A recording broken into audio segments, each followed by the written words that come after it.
সাবেক প্রধানমন্ত্রী ও BNP chairperson Begum Khaleda জিয়ার শারীরিক অবস্থার খোঁজ নিতে এভারকেয়ার হাসপাতালে প্রধান উপদেষ্টা ডক্টর মোহাম্মদ ইউনূস বুধবার সন্ধ্যা ৭টার দিকে হাসপাতালে প্রবেশ করে প্রধান উপদেষ্টাকে বহনকারী গাড়িবহর। প্রায় আধা ঘন্টা হাসপাতালে অবস্থান করে বেগম জিয়ার চিকিৎসার সবশেষ খোঁজ খবর নেন প্রধান উপদেষ্টা। ডক্টর ইউনূসের সঙ্গে এ সময় ছিলেন বিএনপি মহাসচিব মির্জা ফখরুল ইসলাম আলমগীর ও বিএনপি নেত্রীর পরিবারের সদস্যরা ছাড়াও সরকারের নিরাপত্তা উপদেষ্টা খলিলুর রহমানও।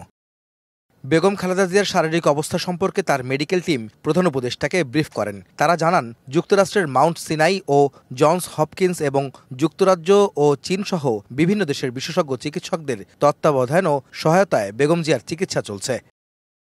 ডক্টর ইউনূস বিএনপি চেয়ারপারসনের দ্রুত আরোগ্য কামনা করেন। তার পরিবার ও বিএনপি নেতাকর্মীদের ধৈর্য ধরার আহ্বান জানান প্রধান উপদেষ্টা। এ সময় সরকারের পক্ষ থেকে বেগম জিয়ার চিকিৎসায় সব ধরনের সহযোগিতার আশ্বাস পুনর্ব্যক্ত করেন প্রধান উপদেষ্টা।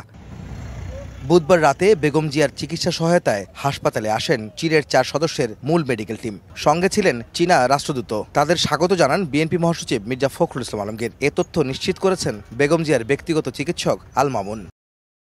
এর আগে সকালে বেগম জিয়ার চিকিৎসায় ঢাকায় আসেন ব্রিটিশ চিকিৎসক ডক্টর রিচার্ড বিলি। হজরত শাহজালাল আন্তর্জাতিক বিমানবন্দর থেকে তাকে নিয়ে 10:30টার দিকে সরাসরি হাসপাতালে যান বিএনপি নেতারা।